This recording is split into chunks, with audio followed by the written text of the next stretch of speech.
Quand je dis que je suis voyageuse nomade en solo, souvent on me pose la question de la sécurité.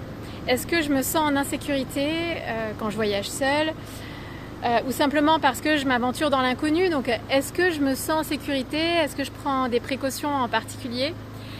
Et en fait non, je me sens protégée parce que je me sens guidée, parce que je reçois des signes, des messages qui me guident donc dans certaines destinations. Donc depuis que je suis nomade, depuis fin 2020, je reçois une guidance qui m'oriente vers certaines destinations, certains lieux, certaines rencontres aussi. Donc évidemment il n'y a pas de hasard et je m'en rends bien compte. Donc beaucoup de synchronicité qui parcourt mon chemin et qui balise en fait un petit peu justement le chemin, je le vois comme ça. Et donc je me sens vraiment accompagnée, guidée.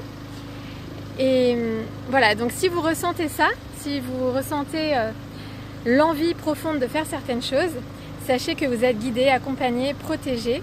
Et donc je me sens toujours protégée parce que je suis guidée. Et la vie prend soin d'elle-même, donc la vie prend soin de moi. Je reçois les messages au moment où je dois les recevoir, donc pour éventuellement éviter certaines choses. Là par exemple, donc là je suis en Guadeloupe, à Basse-Terre, dans la commune de Basse-Terre. Et là ce matin j'étais en centre-ville et puis je voulais aller à l'office du tourisme. Donc je suis allée dans ce quartier-là et puis je trouvais pas. Donc je m'aventurais un peu plus loin et puis finalement, donc je cherchais l'adresse et quelqu'un est venu vers moi et m'a dit de m'arrêter là parce qu'un peu plus loin il y avait un quartier un peu plus dangereux où il y a pas mal de drogue. Donc en fait on m'a stoppé, on m'a arrêté et la personne est venue vers moi et c'est ce que j'expérimente très très souvent en fait, cette guidance, ces messages qui viennent à moi. Donc évidemment il faut être ouvert à ça et puis s'en rendre compte. Je vous montre le paysage, c'est vraiment très joli. Là je suis, voilà, là il y a une rivière et puis la mer. Voilà, donc se rendre compte des messages et puis bien sûr en tenir compte. Donc je prends des précautions en fonction de ce qu'on me dit et je ne vais pas m'aventurer bien sûr là où on m'a dit que ça pouvait être dangereux. Mais sinon voilà, je fais plein de rencontres qui me guident sur le chemin pas à pas et dans le moment présent. Donc ensuite là je revenais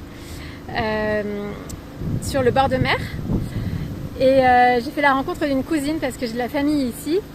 Et donc c'est une cousine que j'ai rencontrée il y a 2 jours. Donc là encore évidemment pas de hasard. Et là je l'ai rencontrée sur le bord de mer. C'est quelqu'un qui marche beaucoup, qui est très sportive.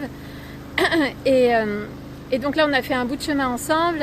Elle m'a montré donc ce chemin sur lequel je suis, qui est vraiment très chouette pour marcher, se promener en bord de mer. Et elle m'a expliqué certaines choses sur la culture. On va sûrement se revoir pour faire des balades. Et voilà, donc c'est toujours comme ça là quand je voyage et quand je laisse l'espace à l'inconnu et puis cette confiance en la vie et en ce qui me guide. Je fais des rencontres qui m'aident, qui me guident, qui m'accompagnent au fur et à mesure du chemin.